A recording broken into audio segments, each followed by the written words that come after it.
Tu regardes quoi? Le prince de sang mêlé, tu sais, le film où Rogue il... Stop! Non, ça va pas recommencer, hein. Je n'aime pas le perso de Rogue, tu l'aimes bien, c'est très cool, mais moi j'ai pas envie de débattre aujourd'hui. Ne t'inquiète pas pour ça, nous n'allons pas parler de Rogue mais de Severus Snape. C'est qui ça encore? Ah, c'est le nom de Rogue en VO. Oh non. Ne me dis pas que tu fais partie de ces snobs qui préfèrent la VO à la VF. Bah si, la VO, c'est la vie. La VF, c'est la vie. Tu sais qu'avec la VF, on ne profite pas pleinement du travail des acteurs, hein. Tu n'as pas l'émotion qui se dégage de leur voix. Tu sais que 80% du ressenti se fait par l'attitude. La voix ne représente que 20%. Et il y a certains comédiens de doublage qui me font 1000 fois plus ressentir des émotions que des acteurs dans leur langue maternelle. Mais tu perds l'impact des mots. Un texte traduit ne reproduira jamais entièrement ce que le texte original veut dire. Mais toi aussi, tu perds le sens des mots quand tu regardes en VO. Non, je ne crois pas. Tu es français et je sais pertinemment que tu es nul en anglais. Autrement dit, tu es obligé de lire les sous-titres. Et les sous-titres peuvent être mal écrits. C'est déjà plus fidèle au texte. Alors que la VF doit s'adapter à la synchro labiale. Peut-être, mais imagine que tu regardes un animé japonais. Autrement dit, une langue que tu ne maîtrises pas du tout. Si les sous-titres sont mal écrits ou complètement faux, tu le sauras jamais. Hein? Alors que quand il y a une VF, c'est un minimum contrôlé. Oui, mais elle met du temps à sortir des fois. Et si on prend, je ne sais pas, Once Upon a Time, une de tes séries préférées, La tienne aussi. la VF sort 1 an après la VO. Et généralement, en 1 an, tu as le temps de te faire spoiler l'épisode. Oui, c'est vrai, je le reconnais. Sauf que moi, je m'en fiche des spoilers. Et puis, il y a certaines versions qui sortent avant la version originale. Regarde Avengers Endgame. La version française est sortie 2 jours avant la version originale. D'accord, mais il y a un truc que tu ne me retireras pas, c'est que la VF de Once Upon a Time est pourrie. Même moi qui suis fan, je le reconnais. Mais c'est un cas isolé. On a la chance en France d'avoir parmi les meilleures versions. Comment ça? Tu savais que Matt Groening, le créateur des Simpsons, avait déclaré que la France avait la meilleure version de Marge et Homer? On a la chance en France d'avoir les meilleurs comédiens de doublage. Tu es sérieux là? Alors, oui.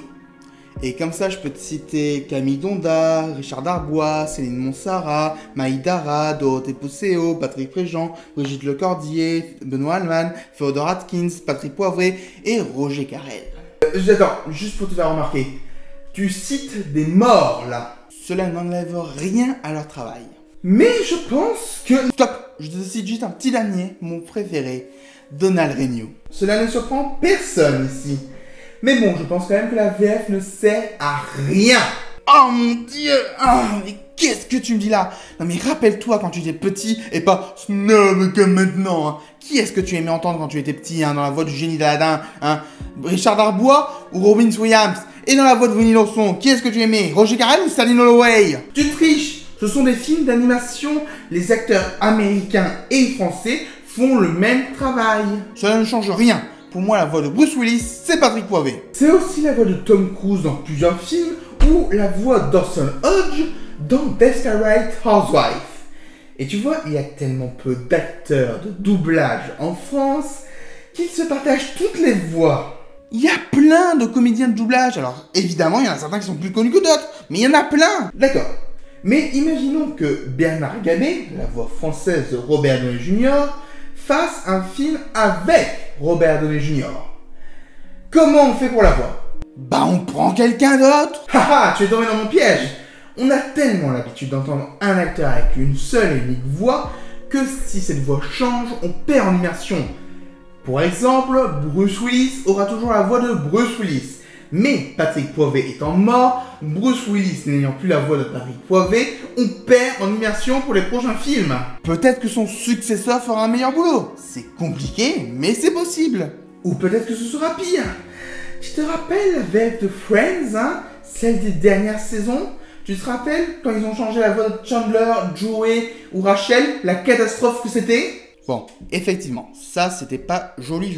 Et puis regarder un film ou une série en version originale permet d'apprendre une langue étrangère. Non mais tu dis ça pour l'anglais, ou à la limite pour l'espagnol et l'allemand. Mais tu vas quand même pas me dire que les séries qui sortent en hindi, en japonais ou en mandarin, tu apprends aussi ces langues. Non, effectivement, je ne les apprends pas.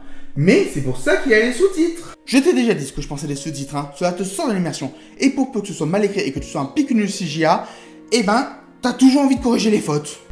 Un quoi? Un pique-nul CGA. C'est un mot finnois, cela désigne les personnes pointilleuses à l'excès sur l'orthographe. Bref, tu n'aimes pas les sous-titres. Ni les sous-titres, ni la VO. Je préfère la VF, un point c'est tout.